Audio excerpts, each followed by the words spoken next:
satunya itu harus izin sama istrinya meskipun hasilnya ya tidak sesuai yang kita inginkan, jangan, nggak boleh. Maksudnya harus kasih tahu gitu ke istrinya. Tetap ada Salah. pemberitahuan itu. Nah, karena itu bagian daripada tujuan ya, tujuan pernikahan. Nah, Ustadz, bukannya kebalik Ustadz, harusnya si perempuan ini kan yang harus izin apa-apa ke suami. Berarti kan suami nggak perlu izin ke perempuan kan Gimana Ustadz? sih? ya jadi gini, ya memang bahasanya bukan izin gitu ya, pemberitahuan. Betul, Nah, betul. pemberitahuan. Nah, Kalau kalau nikah diam-diam si suami itu apa sah, ya kalau sah, nah, sah, nah. sah ya, kalau Soalnya, laki-laki sah ya misalnya- bebas ya. Misalnya pemberitahuannya setelah 1 tahun gitu Ustadz, gimana Ustadz? Ya enggak apa-apa, enggak apa-apa. Sah, sah pernikahannya. Kan yang jelas itu Bertahun pertama saja sah boleh. pernikahan. Pemberitahuannya apa tunggu ketahuan, Bang Adi? Nah, Enggak, itu Yang penting- bukannya sudah jatuh zolim kalau 1 tahun baru dikasih tahu. enggak. 10 tahun aja. Yang jelas dia untuk nafkah zahiran wa batinan itu tertunaikan.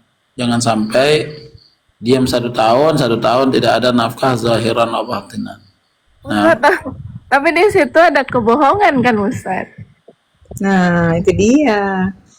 itu kan maksudnya pemberitahuan itu bisa dilakukan sebelumnya, bisa juga setelahnya. Nah, mungkin setelahnya karena melihat kondisi ya, melihat kondisi istrinya pada saat ini belum bad mood namanya. Belum Mungkin siap. belum siap gitu. Namanya kitmanul amal, itu menyembunyikan amal. Nah, izin Ustadz, itu kalau manfaat untuk perempuan gimana Ustadz? Apakah perempuan ini akan panen pahala ketika dia dipoligami Ustadz? Kalau dia sabar, dia tetap khairul lahu. Nah, baik baginya kalau dia sabar, ya menerima daripada takdir Allah Subhanahu wa taala bahwa dia dipoligami, maka dia mendapatkan pahala. Nah, Tapi naturalnya kan kita itu menikah itu pakai mahar. Dan Rasulullah itu melarang pakai mahar kan. Dan Rasulullah melarang apa namanya? Membatalkan jangan nikahi orang pelit gitu kan. Artinya wanita-wanita dihargainya itu untuk ibadahnya itu bukan lewat pahala, Ustaz. Iya kan? Pahalanya itu Bukan hanya lewat apa namanya, keikhlasannya itu lewat sesuatu yang dinominalkan oleh Rasulullah kan. Jadi nggak sesimpel itu dan nggak kompleks juga, tapi kalau dia bisa ya bisa, kalau nggak bisa kan ada ininya saya. Anak pernah dengar antum cerita di situ ada perempuan yang menceritakan bahwa suaminya pelit gitu ya, atau belum nikah, nggak tahu ya, lebih baik jangan dilanjutkan gitu ya saya. nah, Artinya memang perempuan itu menuntut cerita tentang Muawiyah bin Abi Sufyan. Ada 3 orang laki-laki. Nah, dan perempuan kan saudara kita, saudara muslim kita kan. Saudara itu muslim. idealnya. Jadi Iya, yang bicara- akan tersakiti kan maksudnya ya begitulah. Kalau kita langsung melakukannya gitu ya, dalam keadaan dia tidak terpenuhi apa yang dia inginkan gitu. Terus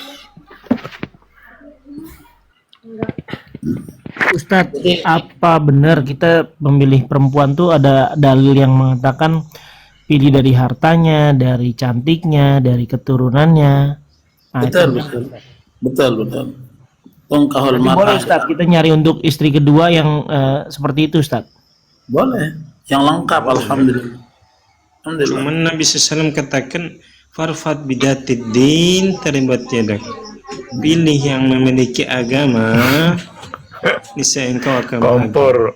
kompor Akhib Adi nih, ngomporin. Si Ustadz, ini saya ngomong samping istri saya nih Ustadz. Oh, masya Allah. Iya, perlu pandai. Yang jelas ikhlas karena Allah Subhanahu Wa Taala, ya. kemudian memang menjelaskan agama seperti itu. Nah, Ustaz, ilmunya Ustaz.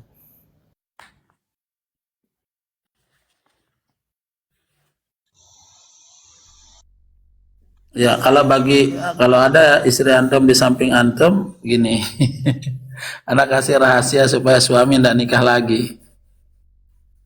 Ya, jadi pertama itu doa. Jangan Ustaz. Jangan Ustaz. Enggak, maksudnya itu ini cara yang benar ini. Anak ajarkan cara yang benar. Baik, bukan cara yang salah ya. Jadi pertama itu seorang istri tadi senantiasa berdoa kepada Allah Subhanahu wa taala kesehatan, keselamatan untuk suaminya, ya. Segala kebaikan untuk suaminya dia doakan ikhlas karena Allah Subhanahu wa taala. Satu. Kemudian ya, kalau suaminya ini sudah didoakan, kemudian dapat hidayah dari Allah, ya, dia tambah cinta, kasih sayang, ya. Kemudian bahkan doakan supaya suaminya ini kalau belum menghafal Quran supaya dia menghafal Quran. Kalau dia sudah hafal Quran, kemudian didukung untuk menghafal hadis Nabi Shallallahu Alaihi Wasallam.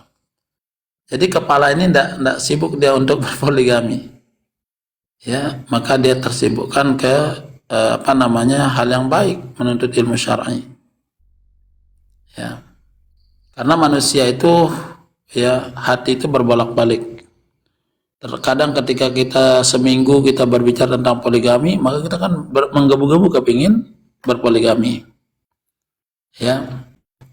Apalagi kita misalnya satu majelis khusus pembahasan tentang poligami, sedangkan kemampuan tidak ada. Ini kan kebanyakan kita begitu, kemampuan nggak ada. Nah itu Ustaz, tadi mau saya sampaikan, ketika laki-laki itu punya standar, Afwan untuk laki-laki, sedalam apa ilmu kalian, begitu maksudnya. Nah jadi kan terkadang orang berpoligami kan macam-macam penyebabnya begitu. Apa sebabnya dia ingin berpoligami seperti itu? Jadi bila mana dia sudah memiliki satu kemampuan, ya hendaklah ya menikah sama dengan yang pertama. Ya, kalau dia punya kemampuan zahiran wa batinan, dan itu lebih bagus. Nah, tapi kalau ini permasalahannya kan kebanyakan yang tidak memiliki kemampuan, tapi semangat untuk poligami ya besar, maka istri punya peran di sini untuk membantu suami dalam hal